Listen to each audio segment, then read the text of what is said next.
నమస్కారం. డి న్యూస్కు స్వాగతం. నేను మీ శ్రీనివాస్. డి న్యూస్లో ముఖ్యాంశాలు. జిల్లా వ్యాప్తంగా ఘనంగా ఎన్టీఆర్ జయంతి వేడుకలు. ఎన్టీఆర్ విగ్రహానికి పూలమాలలు వేసి నివాళులర్పించిన కలెక్టర్ రాజాబాబు, ఎంపీ, ఎమ్మెల్యేలు, ఇతర ప్రజాప్రతినిధులు. కర్ణాటక సీఎం పదవి మార్పుకు సిద్ధరామయ్య అంగీకారం, రాజీనామా ప్రకటన. సిద్ధరామయ్యకు పాదాభివందనం చేసిన డికే శివకుమార్. బక్రీద్ సందర్భంగా ఈద్గా వద్ద ముస్లింలు ప్రత్యేక ప్రార్థనలు. భక్తి శ్రద్ధలతో ఉన్నదానిలో పేదలకు దానం చేయాలన్న మత పెద్దలు. తెలుగువారి ఆత్మగౌరవాన్ని ప్రపంచవ్యాప్తంగా చాటి చెప్పిన వ్యక్తి అన్న నందమూరి తారక రామారావు అని కలెక్టర్ రాజాబాబు అన్నారు. రాష్ట్ర ప్రభుత్వ ఆదేశాల మేరకు మాజీ ముఖ్యమంత్రి స్వర్గీయ నందమూరి తారక రామారావు 103వ జయంతి సందర్భంగా అద్దంకి బస్టాండ్లో ఎన్టీఆర్ విగ్రహానికి MP Magunta Srinivasula Reddy, MLA Damacharla Janardhan, BN Vijay Kumar, PDCC bank person incharge doctor Kamepalli Seetharamaiah తదితరులు పూలమాలలు వేసి నివాళులర్పించారు.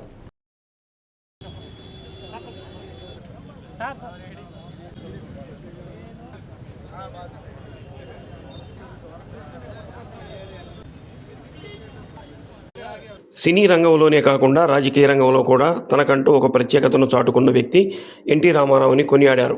పేదలకు కూడు, గూడు, గుడ్డ ఉండాలనే ఉద్దేశంతో అధికారంలోకి వచ్చిన వ్యక్తి అన్న నందమూరి తారక రామారావుని ఆయన ఆశయాలను ముందుకు తీసుకెళ్లేందుకు యువతరం కదలి రావాల్సిన అవసరం ఉందని ఎమ్మెల్యే దామచర్ల జనార్దన్ అన్నారు. 2 రోజుల నుంచి జరుగుతున్న మహానాడులో మొదటి రోజు రాష్ట్ర వ్యాప్తంగా 7,50,000 మంది తెలుగుదేశం పార్టీ కార్యకర్తలు వర్చువల్ మహానాడులో హాజరయ్యారని అన్నారు. గుంటూరు రోడ్లోని కార్యాలయంలో ఎన్టీఆర్, దామచర్ల ఆంజనేయుల విగ్రహాలకు పూలమాలలు వేసి నివాళులర్పించారు. ఎన్టీఆర్ బర్త్డే కేక్ కట్ చేశారు. Ongole RDO Chandrasekhar Naidu, municipal commissioner Venkatakrishnaiah, నియోజకవర్గ in charge Z Sivaprasad, AMC chairman Rachagarla Venkatrao, గ్రంథాలయ సంస్థ చైర్మన్ ముప్పవరపు సుచిత్ర, మాజీ మేయర్ గంగాడ సుజాత, బొడ్డపాటి వెంకట్, పార్టీ మహిళలు, నాయకులు, కార్యకర్తలు పాల్గొన్నారు.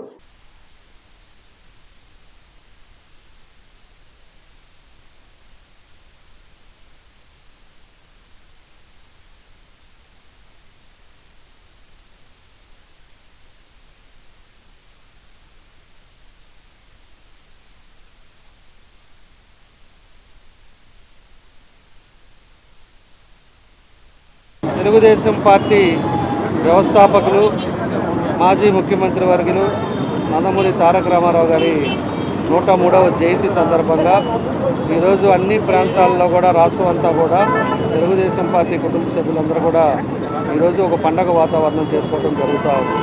ఈరోజు ఒకసారి గమనించినప్పుడు ఎన్టీ రామారావు గారు ఆయన యుగ పురుషుడు. ఆయన సినీ రంగంలో రారాజుగా ఆయన వేసిన పాత్రలు ఈ రోజుకి కూడా ఎవరు వేయలేని రకంగా ఆయన ఆ రోజుల్లోనే కృష్ణుడి పాత్ర కానీ, భీముడి పాత్ర కానీ, దుర్యోధన పాత్ర కానీ ఏ పాత్రగా వేసినా కూడా మన పోతులూరి వీరబ్రహ్మం గారి పాత్ర కానీ ఆయనే సాటిగా నిరూపించుకోవడం జరిగింది. అప్పుడుండే పరిస్థితుల్లో కాంగ్రెస్ ఒక నియంత పాలన చూసి ఆయన ఆ రోజుల్లోనే పార్టీ స్థాపించి 9 నెలల్లో ముఖ్యమంత్రి పార్టీ అయిన ఏకైక పార్టీ తెలుగుదేశం అని చెప్పి కూడా మేము తెలియజేస్తున్నాం. ఈరోజు ఆయన చూపించిన దారిలో ఈరోజు ఎన్నో కార్యక్రమాలు కూడా ఈరోజు రాష్ట్రంలో జరుగుతూ ఉందని చెప్పి కూడా మేము తెలియజేస్తూ ఉన్నాం. కాబట్టి అదేవిధంగా ఆయన తర్వాత మన ప్రీతం నాయకుడు చంద్రబాబు నాయుడు కూడా దీన్ని అదేవిధంగా కొనసాగిస్తూ ఇంకా ఎన్నో పథకాలతో ఈరోజు మన రాష్ట్రాన్ని ముందుకు తీసుకెళ్ళడం జరుగుతూ ఉంది. మాజీ ముఖ్యమంత్రి వర్యులు శ్రీ నందమూరి తారక రామారావు గారి 103వ జయంతి కార్యక్రమాన్ని మనం ఒంగోలు పట్టణంలో బ్రహ్మాండంగా జరుపుకుంటున్నాం. అంటే వారు పార్టీ స్థాపించి అధికారాన్ని కూడా చేపట్టిన తర్వాత రాజకీయ రంగంలో కూడా దేశంలో నలుమూలల్లో ఉన్న పెద్ద పెద్ద నాయకులందరితో కూడా మంచి పరిచయాలు పెట్టుకొని వారిని ఆంధ్రప్రదేశ్ రాష్ట్రానికి కూడా రప్పించి ఎన్నో పెద్ద పెద్ద సభలు నిర్వహించడం మనం చూసాం. వారు దేశ రాజకీయాల్లో కూడా చురుకుగా కూడా పాల్గొనడం అనేది కూడా మనం చూసాం. ప్రతి ఒక్కరికి కూడు, గుడ్డ, భోజనం, మనం ఇల్లు అనేది ఈ కార్యక్రమాలతో కూడా ముందుకు తీసుకెళ్తూ అదేవిధంగా తనయుడు కూడా లోకేష్ బాబు గారు అయితే ఇప్పుడు మనం ఉర్రూతలూగిచ్చే జరుగుతున్నాయి జెన్సీ, జెన్ ఆల్ఫా అనేది యువతరం ముందు ఇప్పుడు జరుగుతూ ఉన్నాయి. భారతదేశంలో అయినా ప్రపంచంలో అయినా కార్యక్రమాలు వారికి అనుగుణంగా కూడా అన్ఎంప్లాయ్మెంట్ అనేది ఆంధ్రప్రదేశ్లో ఉండకూడదు, 20 లక్షల ఉద్యోగాలు ఇస్తారని తన యువగళం పాదయాత్ర సమయంలో చెప్పినట్టుగా కూడా ఇప్పటికే దాదాపుగా 9 లక్షల ఉద్యోగాలు ఇవ్వటం ఈ 2 సంవత్సరాల కాలంలో, ఇక 20 లక్షలు, ఇంకా 23 లక్షల ఉద్యోగాలు కూడా రాబోయే రోజుల్లో కూడా ఇచ్చేదాని కొరకు ప్రయత్నాలు కూడా స్థాపిస్తూ ఉన్నారు. రాష్ట్ర వ్యాప్తంగా నందమూరి తారక రామారావు గారి 103వ జయంతి ఉత్సవాలు జరుగుతున్నాయి. దీన్ని అఫీషియల్గా గవర్నమెంట్ కండక్ట్ చేయమని చెప్పేసి ఇన్స్ట్రక్షన్స్ ఉన్నాయి. అందులో భాగంగా ఈరోజు మాతో పాటు విచ్చేసినటువంటి ఎమ్మెల్యే గారికి, అదేవిధంగా ఎంపీ గారికి, అటెండ్ అయినటువంటి పార్టీకి సంబంధించినటువంటి రిప్రజెంటేటివ్స్కి, పార్టీ కార్యకర్తలకి, సో వచ్చినటువంటి ఒంగోలు మున్సిపల్ కార్పొరేషన్లో ఉన్నటువంటి ప్రజలందరికీ ముందుగా ధన్యవాదాలు తెలియజేసుకుంటున్నాను. ఒక మాటలో ఏంటంటే, మన తెలుగుతనాన్ని ప్రపంచానికి పరిచయం చేసినటువంటి గొప్ప వ్యక్తి, తెలుగువారి యొక్క ఆత్మగౌరవం కోసం పాటుపడినటువంటి మహా వ్యక్తి ఆయన.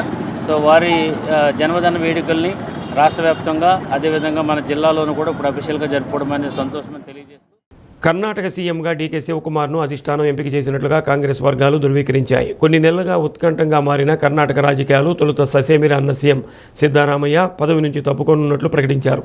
ఈ మేరకు కర్ణాటక మంత్రివర్గం కాంగ్రెస్ పెద్దల సమక్షంలో బెంగళూరులో జరిగిన సమావేశంలో డీకే శివకుమార్కు సీఎంగా మార్గం సుగమం చేస్తూ సిద్ధరామయ్య సీఎం పదవికి రాజీనామా చేస్తున్నట్లు చెప్పారు. గత కొద్ది రోజులుగా ఢిల్లీలో కాంగ్రెస్ నేతలతో చర్చించిన సీఎం సిద్ధరామయ్య, డీకే శివకుమార్ చర్చల అనంతరం సిద్ధరామయ్య రాత్రి బెంగళూరు తిరిగి వచ్చారు. సీఎం హోదాలో మంత్రులు, ఎమ్మెల్యేలకు ఉదయం బ్రేక్ఫాస్ట్ ఇచ్చారు. సహచర మంత్రులు కొందరు మద్దతుదారులు రాజీనామా చేయవద్దని సిద్ధరామయ్యను బుద్ధగించిన అధిష్టాన నిర్ణయం శిరోధార్యం అంటూ రాజీనామా ప్రకటించారు. Deputy CM DK Shivakumar Siddaramaiah పాదాలకు నమస్కరించారు. అనంతరం ఇద్దరు నేతలు ఆలింగనం చేసుకున్నారు. లోక్ భవన్కు వెళ్లి రాజీనామా లేఖను అందిస్తారని తెలుస్తోంది. తదుపరి ఏఐసిసి కార్యదర్శి కేసీ వేణుగోపాల్, కర్ణాటక కాంగ్రెస్ వ్యవహారాల ఇన్ఛార్జ్ రణదీప్ సూర్జేవాలా సమక్షంలో కర్ణాటక కాంగ్రెస్ శాసనసభాపక్ష సమావేశమై సిఎల్పి లీడర్ను ఎన్నుకుంటారు. అధిష్టానం సూచనల మేరకు డీకే శివకుమార్ను సిఎల్పి నాయకుడిగా ప్రకటిస్తారు. వేద పండితుల సూచన మేరకు ఈ నెల 30న డీకే శివకుమార్ కర్ణాటక సీఎంగా ప్రమాణ స్వీకారం చేయనున్నారు. ఇదిలా ఉండగా రాజీనామా సమర్పించేందుకు కర్ణాటక గవర్నర్ థావర్ చంద్ గెహ్లోట్ అపాయింట్మెంట్ కోరగా గవర్నర్ అందుబాటులో లేరని, తన స్వస్థలమైన ముంబై వెళ్ళినట్టు తెలుస్తుంది. గవర్నర్ తిరిగి కర్ణాటక ఎప్పుడు వచ్చేది ఖరారు కానందున నాయకత్వ మార్పు ఆలస్యమయ్యే అవకాశం ఉందని ఊహాగానాలు వెల్లువెత్తుతున్నాయి.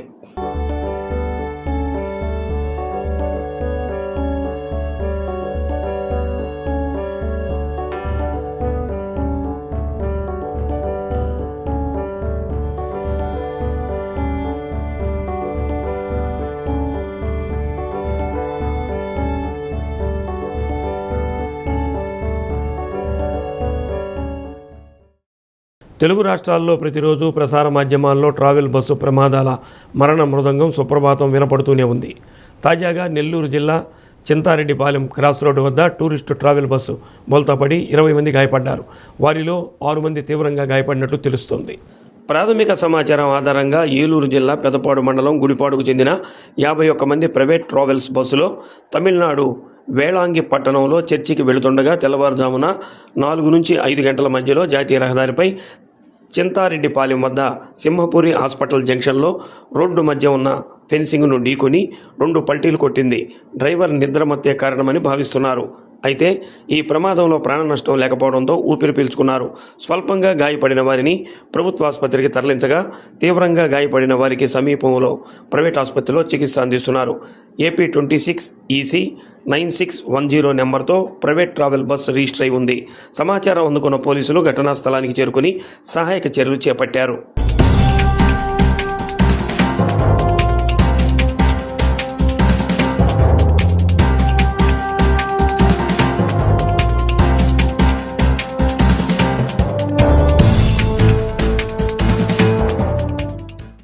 విశ్వవిఖ్యాత నట సార్వభౌముడు, తెలుగువారి ఆరాధ్య నాయకుడు నందమూరి తారక రామారావు జయంతి సందర్భంగా హైదరాబాదులోని ఎన్టీఆర్ ఘాట్లో జూనియర్ ఎన్టీఆర్ ఘనంగా నివాళులర్పించారు.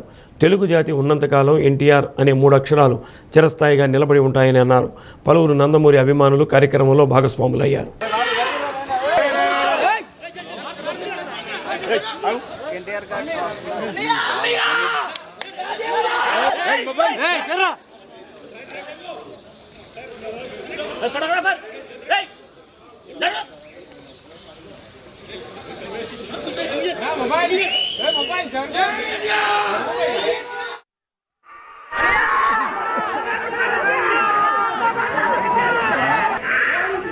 అశోక్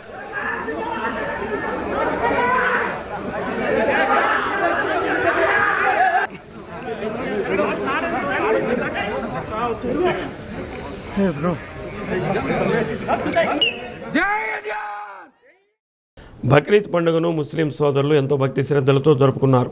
కుటుంబ సభ్యులతో కలిసి ఖురాన్ పఠనం అనంతరం సమీపంలోని మసీదుల్లో ప్రత్యేకంగా నమాజ్ చేశారు. ఒంగోలు కొనిజేడు బస్టాండ్లోని ఈద్గాలో జరిగిన ప్రత్యేక నమాజులో మత పెద్ద మౌలానా అబిద్ బక్రీద్ విశిష్టత గురించి వివరించారు.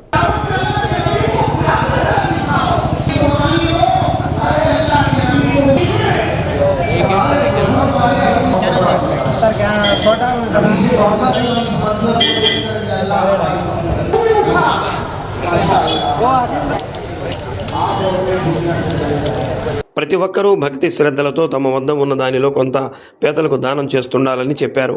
ఒంగోలులోని వేలాది మంది ముస్లిం సోదరులు ఈద్గాలో జరిగిన ప్రత్యేక నమాజులో తమ పిల్లలతో సహా దువాలో పాల్గొన్నారు. నమాజ్ అనంతరం ముస్లిం సోదరులు ఒకరికొకరు ఆలింగనం చేసుకుని బక్రీద్ శుభాకాంక్షలు తెలుపుకున్నారు. నమాజ్ జరిగే సమయంలో ఎండ తీవ్రత ఎక్కువగా ఉండడంతో పలు స్వచ్ఛంద సంస్థలు, కొన్ని పాఠశాలలు ఈద్గా సమీపంలో ప్రత్యేకంగా షామియానాలు ఏర్పాటు చేసి మజ్జిగ, మంచినీరు అందజేశారు. పోలీసు బందోబస్తుని ఏర్పాటు చేశారు.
వరుస ప్రమాదాలతో జనం ప్రాణాలు గాలిలో కలుస్తున్న ప్రమాదాలు జరిగిన 1-2 రోజులు తప్ప మిగిలిన రోజుల్లో ట్రావెల్ బస్సులు యథేచ్ఛగా ప్రయాణికుల ప్రాణాలతో చెలగాటమాడుతున్నాయి.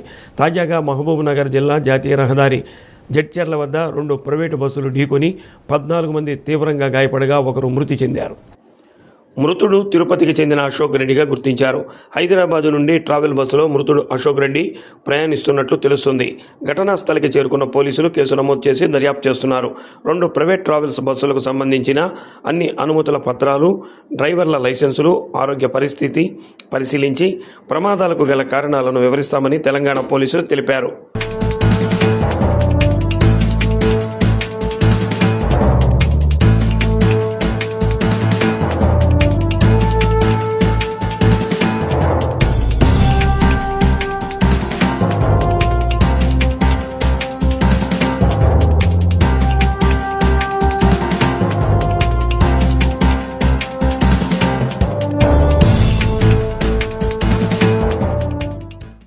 సంతనూతలపాడు మండలం పేర్నమెట్ట వద్ద గల ఒక ప్రైవేట్ ఫంక్షన్ హాల్లో ఎన్టీఆర్ 103వ జయంతి వేడుక ఘనంగా నిర్వహించారు. ఎమ్మెల్యే బిఎన్ విజయ్ కుమార్ ఎన్టీఆర్ విగ్రహానికి పూలమాలలు వేసి నివాళులర్పించారు.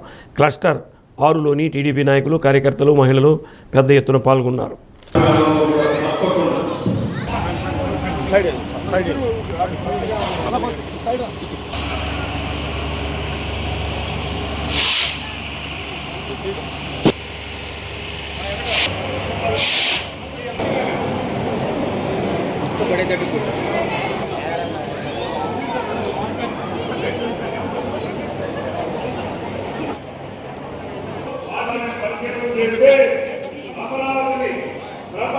లోకేష్ గారికి విశ్వరూపం చూపిస్తున్నారు.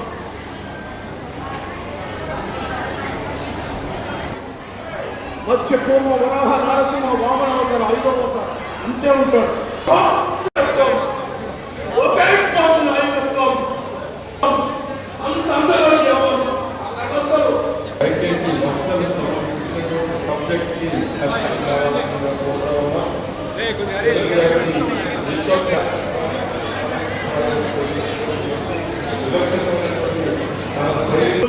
సమానమైన తెలుగుదేశం పార్టీ కుటుంబ పార్టీ పెద్ద గుర్తింపు గౌరవం తీసుకొచ్చిన మాన్యులు ముఖ్యమంత్రి తెలుగు వారికి ఆత్మబంధువైన గారికి పార్టీ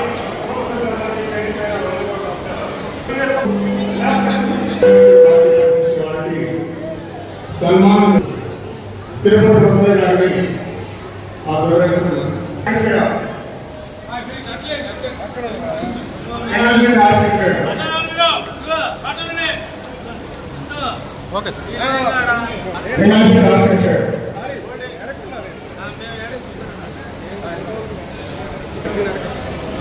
కొద్దిగా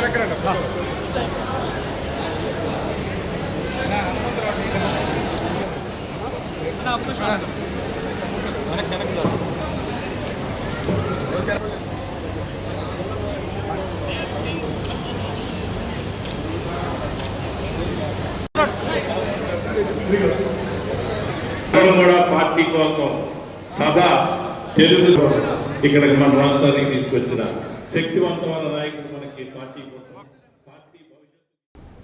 అన్ని గ్రామ పంచాయతీల పరిధిలోని ప్రజలు సంతృప్తి స్థాయి 100% ఉండేలా పంచాయతీరాజ్ గ్రామీణాభివృద్ధి శాఖ కమిషనర్ విఆర్ కృష్ణతేజ జడ్పీ సీఈఓలు జిల్లా పంచాయతీ అధికారులను ఆదేశించారు. రాష్ట్ర సచివాలయం నుంచి అన్ని జిల్లాల సీఈఓలు జిల్లా పంచాయతీ అధికారులతో కృష్ణతేజ వీడియో కాన్ఫరెన్స్ నిర్వహించారు.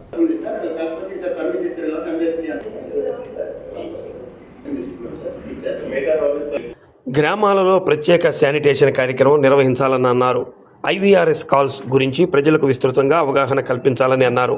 ప్రగతి లేని గ్రామాల్లో పంచాయతీ అభివృద్ధి అధికారులు, డిప్యూటీ ఎంపీడీఓలపై తక్షణ చర్యలు తీసుకోవాలని ఆదేశించారు. పురోగతి కనపడకపోతే కఠిన చర్యలు తప్పవని అన్నారు. జిల్లాలోని మండలాల్లో ఏర్పాటు చేసిన స్వచ్ఛరథం ప్రభుత్వ ఆశలకు అనుగుణంగా పనిచేయాలని ఆదేశించారు. ప్రజల వద్ద నుంచి పొడి చెత్తను ప్రతిరోజు సేకరించాలని అన్నారు. పంచాయతీ అభివృద్ధి అధికారులు వారు పనిచేస్తున్న గ్రామాలలో పారిశుధ్యంపై పురోగతి ఉండే విధంగా మండల మరియు పై స్థాయి అధికారులు నిరంతరం పర్యవేక్షణ చేయాలని అన్నారు. వీడియో కాన్ఫరెన్స్ అనంతరం జిల్లా పంచాయతీ అధికారి ఎం వెంకటేశ్వరరావు జిల్లాలోని అధికారులకు IVRS పురోగతిపై దిశానిర్దేశం చేశారు. తక్కువ పురోగతి, నిర్లక్ష్యం వహించిన పంచాయతీ అభివృద్ధి అధికారులు, డిప్యూటీ ఎంపీడీఓలపై నివేదికలు పంపించాలని డివిజనల్ పంచాయతీ అధికారులు, డివిజనల్ అభివృద్ధి అధికారులను కోరారు. DDOలు, DLPOలు అధికారులు పాల్గొన్నారు.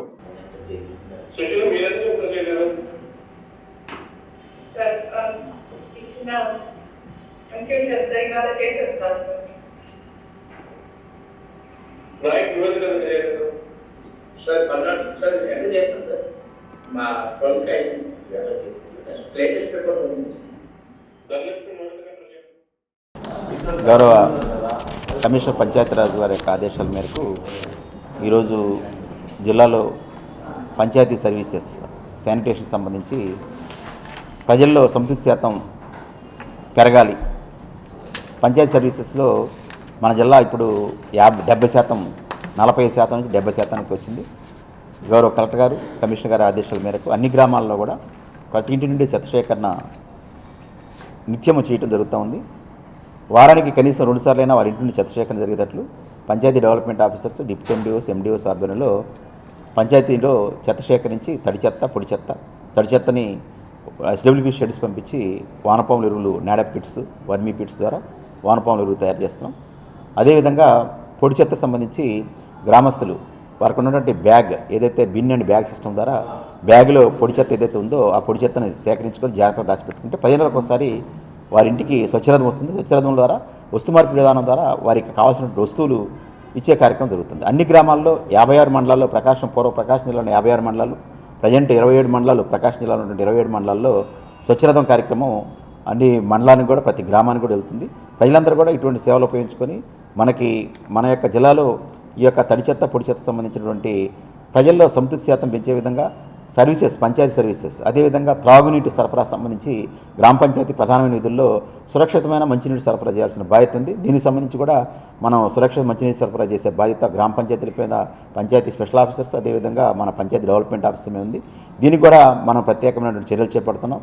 జల సురక్ష మిషన్ ద్వారా గౌరవ కలెక్టర్ గారు ఈ జిల్లాలో ప్రత్యేక చర్యలు చేపట్టి 1వ తారీఖు, 15వ తారీఖు ప్రతి OHSR అదేవిధంగా ట్యాంక్ క్లియర్ చేయటం, అదేవిధంగా పైప్ లైన్ లీకేజ్ ఉంటే వాటిని అరెస్ట్ చేయటం, అదేవిధంగా నెల్లూరు జిల్లా కొవ్వూరు మినీ బైపాస్ రోడ్లో ఆర్టీసీ బస్సు ప్రొక్లైనర్ని ఢీకొనడంతో రోడ్డు ప్రమాదం జరిగింది.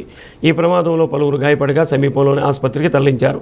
కావలి Nellore non stop RTC express bus ప్రొక్లైనర్ను ఢీకొన్న ఘటనలో డివైడర్ను దాటి ప్రొక్లైనర్ వెళ్లడంతో రహదారికి 2 వైపులా భారీగా ట్రాఫిక్ స్తంభించింది.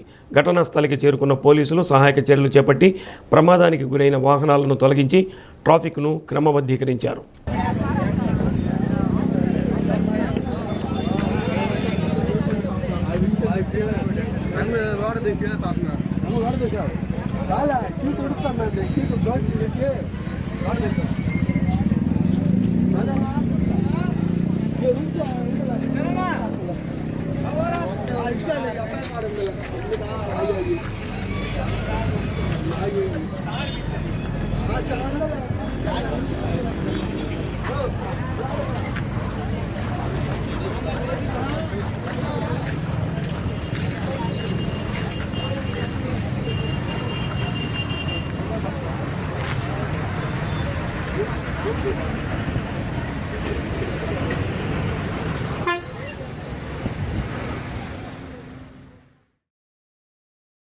ఒంగోలు ప్రకాశం భవనం వద్ద గల అన్న క్యాంటీన్లో 21వ డివిజన్ అధ్యక్షుడు గొల్లపూడి బాబురావు ఆధ్వర్యంలో ఎన్టీఆర్ జయంతి వేడుక నిర్వహించారు. ఆయన చిత్రపటానికి పూలమాలలు వేసి నివాళులర్పించారు. నాయకులు, కార్యకర్తలు కేక్ కట్ చేసి పంచిపెట్టారు.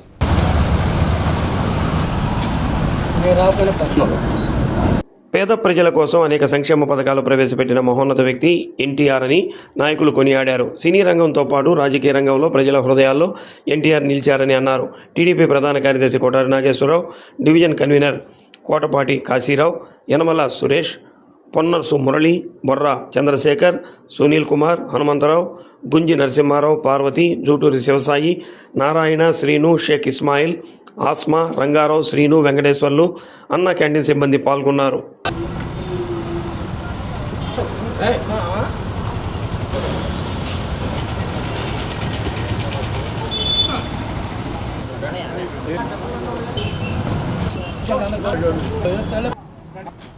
గొంతుక స్వర్గీయ అన్న నందమూరి తారక రామారావు గారి జయంతి కార్యక్రమం 21వ డివిజన్లో మా తెలుగుదేశం పార్టీ నాయకుల సమక్షంలో అన్నా క్యాంటీన్ దగ్గర కేక్ కటింగ్ చేయటం, వారికి విగ్రహానికి నివాళులర్పించడం జరిగింది. అన్న ఎన్టీఆర్ గురించి మాట్లాడాలంటే అన్న ఎన్టీ రామారావు అంటే ఒక ఎమోషన్. ఆయన గురించి మాట్లాడుతుంటే ఆయన గురించి తెలుగువారి కోసం, తెలుగు జాతి కోసం ఆయన పడిన కష్టాన్ని, ఆయన ప్రతిదీ సంక్షేమం అనే పదాన్ని మన ఆంధ్రాకి, తెలుగు వారికి పరిచయం చేసింది ఇప్పుడు ఉమ్మడి రాష్ట్రంగా ఉండేది ఎన్టీ రామారావు గారే. పేదవారికి 2 రూపాయల కిలో బియ్యం కానీ, జనతా వస్త్రాలు కానీ, పక్కా గృహాలు కానీ ఆ రోజున రామారావు గారు ఆ రోజున ఇవ్వడం జరిగింది. అలాగే బీసీ, ఎస్సీ, ఎస్టీలకి రాజకీయంగా ఒక దిశ చేసిన వ్యక్తి రామారావు గారు. ఎంతోమంది ఎన్టీ రామారావు గారి దయ వల్ల రాజకీయాల్లో ఈ రోజున మంచి ఉన్నత స్థితిలో ఉన్నారంటే ఆ రోజు ఎన్టీ రామారావు గారు తీసుకున్న నిర్ణయమే. అలాగే తెలంగాణలో ఆ రోజు విప్లవాత్మక నిర్ణయాలు తీసుకోవటం వల్ల ఈ రోజున అన్న ఎన్టీ రామారావు అంటే ఆయన చనిపోయినా కానీ, ఆయన జయంతి అయినా కానీ ప్రతి ఒక్క పండగలాగా తెలుగుదేశం పార్టీ కుటుంబ సభ్యుడైతే ఒక పండగలాగా ఈరోజు చేసుకుంటూ ఉంటారు. ఇంకో ప్రత్యేకత ఏంటంటే ఎన్టీ రామారావు గారిది జయంతి అయినా వర్ధంతి అయినా తెలుగుదేశం పార్టీ కార్యకర్తలు కాకుండా ఒక కామన్ మ్యాన్ కూడా ఆ కార్యక్రమానికి వస్తాడు.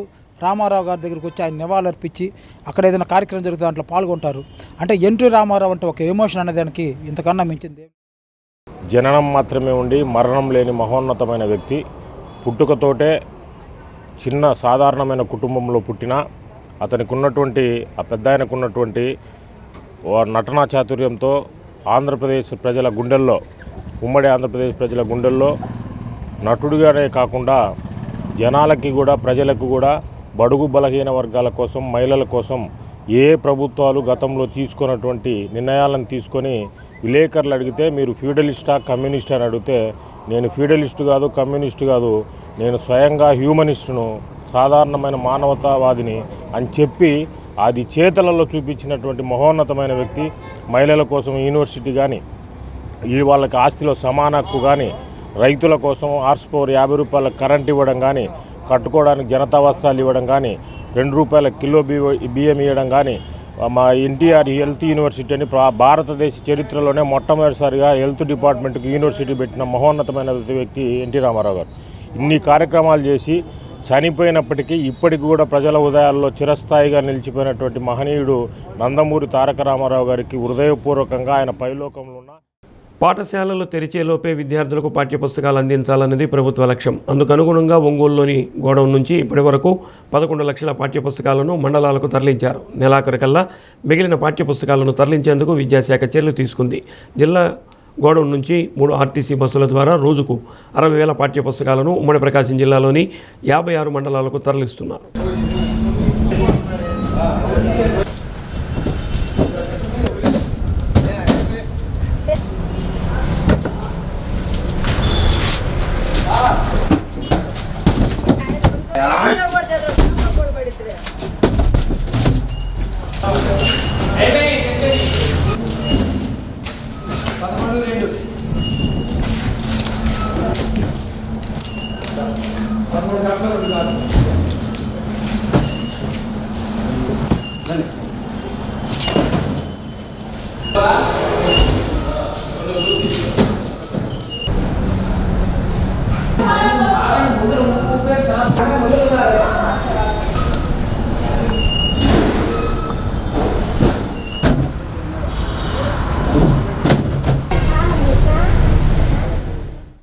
చీరాల మండలం బోయినవారిపాలెంలో పొలం, ఇంటి స్థలం విషయంలో అన్నదమ్ముల మధ్య నెలకొన్న వివాదం ఘర్షణకు దారితీసింది. కర్రలు, రాడ్లతో జరిగిన దాడిలో 4 గాయపడగా వారిని ఆసుపత్రికి తరలించారు.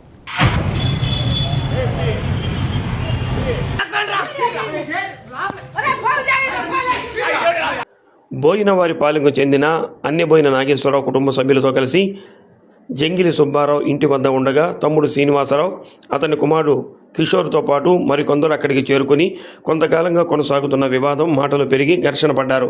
ఈ ఘర్షణలో శ్రీనివాసరావుతో పాటు మరో 4 మారణాయుధాలతో దాడి చేసినట్లు బాధితుడు ఆరోపించారు. గాయపడిన సుబ్బాయమ్మ, నాగేశ్వరరావు, సురేష్ బాబు, జగదీష్లను ఆసుపత్రికి తరలించారు.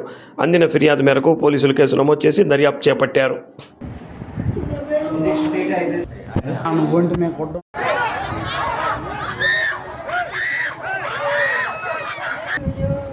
ఏం కదా అత్త, ఏం కాదు.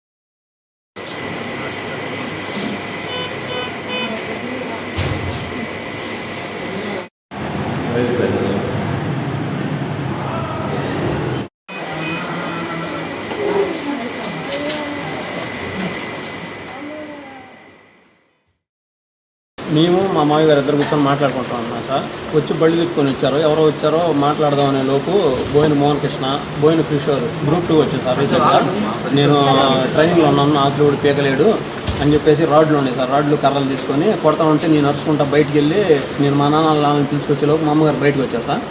ఈ జంగిల్ నాగరాజు, బోయిన శ్రీనివాసరావు, బోయిన మోహన్ కృష్ణ అనేవాళ్ళు, గోపి, పుల్లైపల్లి సార్, వీళ్ళందరూ కలిసి మా అమ్మగారిని ఎక్కడ రాడ్లతో కర్రతో తల మీద రాడ్లతో విపరీతం కొట్టేశారు. రక్తం వచ్చేసి మిమ్మల్ని దాటడానికి వెళ్తుంటే పోలీస్ స్టేషన్ కాడ వెళ్ళనీయకుండా గేటు కాడ 10 మంది, ఈపురపాలెం వాళ్ళ మావయ్య కేంద్రం సార్, అక్కడ 10 మంది, దండుబాటులో మా వాళ్ళని 10 మందిని పెట్టి ఎటు వెళ్తారు వెళ్ళంటారు ఇచ్చారు సార్. తర్వాత పోలీసులు వచ్చి మమ్మల్ని ఇక్కడ చీరాలు తీసుకొచ్చి అక్కడ వదిలిపెట్టారు సార్. ఇక్కడ కేసు తీసుకుంటారని చెప్పి బోయిన కిషోర్ అయితే వచ్చి కూడా నేను వెళ్ళిపోతాను, ఆదిలోకి పెడతాడని డైరెక్ట్ తిట్టేసి వెళ్ళిపోయాడు సార్. రీసెంట్గా కోచింగ్లో ఉన్నాడు, గ్రూప్ 2 కోచింగ్లో ఉన్నాడు సార్. పోలార్ మా ఊరు పోలార్ కూడా సార్. అటు వచ్చి అక్కడ కనపడరు. ఇక పొలం మీద పడి నేను వెళ్ళిపోతాను, నన్ను ఓడి దిగుతాడు, చూస్తానని చెప్పి కొట్టా సార్. దీంట్లో ఏ గొడవలు ఏమి లేవు సార్. కూర్చొని మేము మాట్లాడుకుంటున్నాం, వచ్చి కొట్టేశారు. అంతేగాని మాకు వాళ్ళకి ఏం గొడవ లేదు సార్. ఈ గొడవ జరిగిన వాళ్ళలో బోయిన సుబ్బాయి అనే మా అక్కయ్య. ఇది ఆస్తికి సంబంధించినటువంటి ఆహారం. వీళ్ళు ఈ కొట్టినటువంటి మనుషులే ఒక 20 రోజుల క్రితం ఎస్పీ ఆఫీసులో కంప్లైంట్ ఇచ్చారు. సిఐ గారు పిలిచి ఆ ఉండా ఆస్తిని ఆమె తర్వాత ఆ ఇల్లు, ఆ ఎకరం పొలం చెరుసగం పంచుకోండి అని చెప్పి సిఐ గారు చెప్పారు. అదే విషయం ఎస్ఐ గారు పిలిపించి మాట్లాడే లోపే గ్రామ పెద్దలను కూర్చొని ఎవరి దాడు సెటిల్ చేసుకుందామని చెప్పి నిర్ణయించుకున్నారు. ఆల్ ఆఫ్ ది సడన్ ఈరోజు మా భార్యని పలానా జంగిల్ సురేష్ ఐల్టీళ్ళు తిట్టాడు అనే నెపంతో మా ఇంటికి, ఏది జంగిల్ సుబ్బారావు నా ఇంటికి వచ్చి మా బావని, మా అక్కని, మా తమ్ముడిని, నా మేనల్లుడిని, బోయిన మోహన్ కృష్ణ, వాడి నాన్న బోయిన శ్రీనివాసరావు, వాడి తమ్ముడు బోయిన కిషోర్ ఇటీవలే వాడి డ్యూటీకి సెలెక్ట్ అయ్యాడు. ఇలాంటి క్రిమినల్ బ్యాంక్ తోటి వాళ్ళు వచ్చి పుల్లాయిపాలెం నుంచి జంగిల్ నాగరాజు, అతని కొడుకు, ఆ ఊర్లో ఇంకొక అతను నాకు పేరు ఐడియా లేదు, వీళ్ళందరూ కర్రలతోటి దాడి చేశారు. మా అక్కయ్యకి 14 కుట్లు పడ్డాయి సార్. మా బావకు 7 కుట్లు పడి, మా మేనల్లుడికి పెదం మగిలిపోయింది. ఇది కాకుండా ఈ విషయాన్ని పోలీసుల్ని తీసుకుని ఊళ్ళోకి చేరుకునే లోపే వీళ్ళు రాడ్లతోటి కర్రలతోటి ఎదురురావటం మన పోలీసు వారు గుర్తించి వాళ్ళని ఆపటం జరిగింది. ఇది జరిగిన విషయం. వాళ్ళు ఎవరు, ఏ ఊరు వాళ్ళు? వాళ్ళు పుల్లాయిపాలెంకి సంబంధించినట్టు 3, బోయినవారిపాలెం గ్రామానికి చెందిన బోయిన మోహన్ కృష్ణ. ఎర్రగొండపాలెంలో ఎన్టీఆర్ 103వ జయంతి సందర్భంగా ఎన్టీఆర్ విగ్రహానికి టీడీపీ ఇన్ఛార్జ్ గూడూరు ఎరిక్షన్ బాబు, కమ్మ కార్పొరేషన్ చైర్మన్ నాదెండ్ల బ్రహ్మం చౌదరి, నాయకులు, కార్యకర్తలు పూలమాలలు వేసి నివాళులర్పించారు. ఎన్టీఆర్ చేసిన సేవలను స్మరించుకుంటూ ఆయన ఆశయాలను ముందుకు తీసుకెళ్లాల్సిన బాధ్యత ప్రతి టీడీపీ కార్యకర్తపై ఉందని అన్నారు.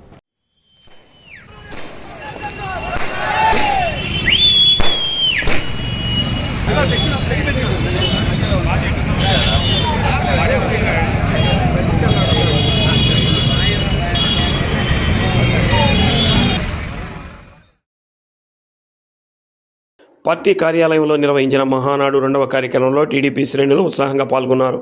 మహానాడు కార్యక్రమంలో భాగంగా వర్చువల్ విధానంలో టీడీపీ శ్రేణులతో సీఎం చంద్రబాబు మాట్లాడారు. కార్యకర్తలే తెలుగుదేశం పార్టీకి అసలైన బలమని స్పష్టం చేసిన సీఎం ప్రతి కార్యకర్త పార్టీ కోసం అంకితభావంతో పనిచేయాలని పిలుపునిచ్చారు. రానున్న రోజుల్లో రాష్ట్ర అభివృద్ధి కోసం టీడీపీ మరింత బలంగా ముందుకు సాగుతుందని ధీమా వ్యక్తం చేశారు. ఎన్టీఆర్ ఆశయాలే టీడీపీకి మార్గదర్శకమని, ఆశయాల సాధన కోసమే మహానాడు కార్యక్రమాలు నిర్వహిస్తున్నామని అన్నారు. మహానాడు టీడీపీ శ్రేణుల్లో నూతన ఉత్సాహాన్ని నింపిందని కార్యకర్తలు అభిప్రాయపడ్డారు.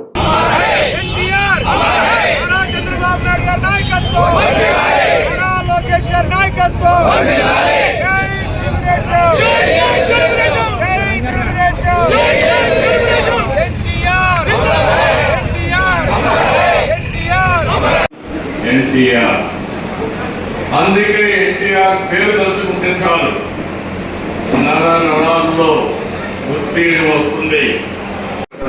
చేస్తున్న స్వీయ క్రమశిక్షణ, నీతి, నిజాయితీ, పట్టుదల ఆయన విధానం. 6 అమృతులు చదువుకున్న, ప్రభుత్వ ఉద్యోగం చేసిన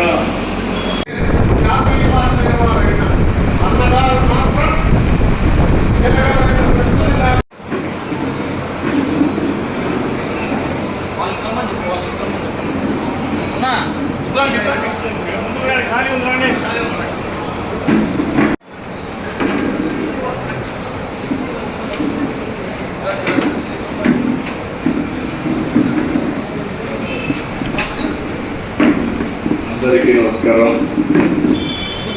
పార్టీ వ్యవస్థాపకులు, తెలుగు పౌరుషం, సినీ రాజకీయ సార్వభౌముడు శ్రీ నందమూరి తెలుగు జాతి మొత్తం ఆరాధించే ఏకైక వ్యక్తి, నందరిలో శాశ్వతంగా ఉండబోయే వ్యక్తి ఎన్టీఆర్ అని మరొకసారి మీ అందరికీ విజ్ఞప్తి చేస్తున్నారు. ఉద్యోగిగా ప్రారంభించి సినీ చరిత్రలో ఎదగడం, ప్రజల కోసం పార్టీ పెట్టి ముఖ్యమంత్రి కావడం ఆయనకి సాధ్యమైంది. మళ్ళీ ఇది సాధించాలంటే రాజకీయాలకు వచ్చిన 45 సంవత్సరాలు వెండి తెర అంటే మనందరం గుర్తుపెట్టి అలాంటి పాత్ర వేయాలంటే మళ్ళా ఎన్టీఆర్ తప్ప వేరేవాడికి అసాధ్యం. బులెటిన్ ముగించే ముందు ముఖ్యాంశాలు మరోసారి. జిల్లా వ్యాప్తంగా ఘనంగా ఎన్టీఆర్ జయంతి వేడుకలు. ఎన్టీఆర్ విగ్రహానికి పూలమాలలు వేసి నివాళులర్పించిన కలెక్టర్ రాజాబాబు, ఎంపీ, ఎమ్మెల్యేలు, ఇతర ప్రజాప్రతినిధులు.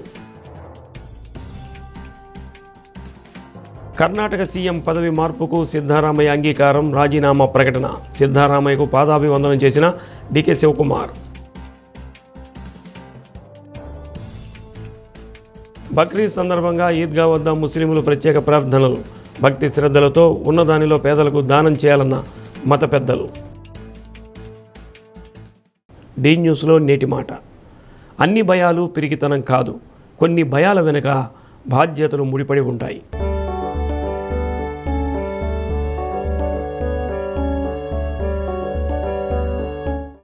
డి న్యూస్ ఇంతటితో సమాప్తం. నమస్కారం.